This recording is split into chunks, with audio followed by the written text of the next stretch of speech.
A circular loop of the wire 10 centimeter in diameter is placed with the normal making an angle 30 degree. कह रहा है कि कोई एक सर्कुलर लूप है और कुछ इस तरीके से ये सर्कुलर लूप हो गया, ठीक है, जिसका डायमीटर कितना है बेटे, डायमीटर इसका है 10 सेंटीमीटर। कितना है, डायमीटर 10 सेंटीमीटर है, ठीक।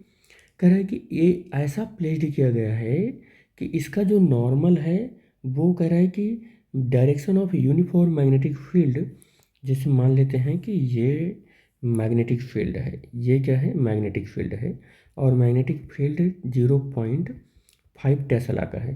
तो ऐसा प्लेस्ड है ये कॉयल कि इसका नॉर्मल, कॉयल का जो नॉर्मल है वो मैग्नेटिक फील्ड से कितने एंगल पर है, theta is equal to 30 degree पर है। ऐसा इस तरीके से ये प्लेस्ड है, ठीक है।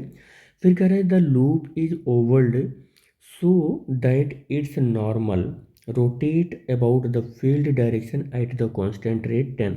इसको इस तरीके से हिलाया गया कि अगर ये रोटेट करना स्टार्ट हुआ तो ये 10 रेवोल्यूशन पर मिनट, इसका मतलब क्या हुआ कि F इज इक्वल टू 10/60 कर देंगे और रेवोल्यूशन पर सेकंड हो जाएगा, 60 से डिवाइड करेंगे तो 1/6। अब रेवोल्यूशन पर सेकंड को सेकंड इनवर्स भी लिख सकते हैं या 1/6 हार्ट से भी लिख सकते हैं, ठीक है।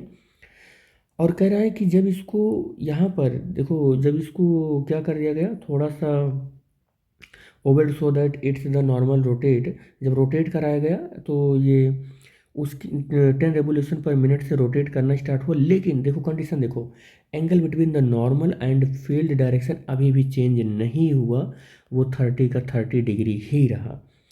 तो अभी भी रोटेट कराने के बाद भी, क्या कह सकते हैं, हिलाने के बाद भी थोड़ा सा इसका शेप तो चेंज हुआ, शेप तो ओवल्ड हो गया, लेकिन अभी भी एंगल चेंज नहीं हुआ, ठीक है। तो थीटा 1 भी 30 डिग्री था और थीटा 2 भी 30 डिग्री ही रहा, ये एंगल अनचेंज्ड था। तो कह रहा है इस प्रोसेस में ईएमएफ आपको कैलकुलेट करना है। तो मैं निकालता हूँ पहले तो φ1। तो φ1 की वैल्यू होगा बी ए कॉस थीटा 1, और बी ए कॉस थीटा 1 की वैल्यू कॉस थीटा, और बी ए कॉस 30 की वैल्यू होगा √3/2। अब φ2 अगर मैं निकालूं तो कितना हो जाएगा, बी ए और कॉस 30 की वैल्यू, फिर से 30 ही रहेगा φ2 भी, तो बी ए और कॉस 30 की वैल्यू √3/2, तो φ2 भी यही निकल कर आया। अब हमें डेफिनेशन ऑफ इंड्यूस्ड ईएमएफ पता है। डेफिनेशन ऑफ इंड्यूस्ड ईएमएफ कहता है the rate of change of flux और is known as induced EMF, यही फार्मूला हमको पता है। ई की जो वैल्यू होगी वो क्या होगा, φ2 माइनस φ1 अपॉन डेल टी, ये फार्मूला होता है, अपॉन डेल टी ये फार्मूला होता है।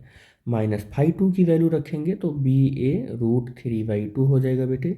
φ1 की जो वैल्यू रखेंगे वो बी ए और √3/2, और टाइम जो है वो डेल टी हो जाएगा।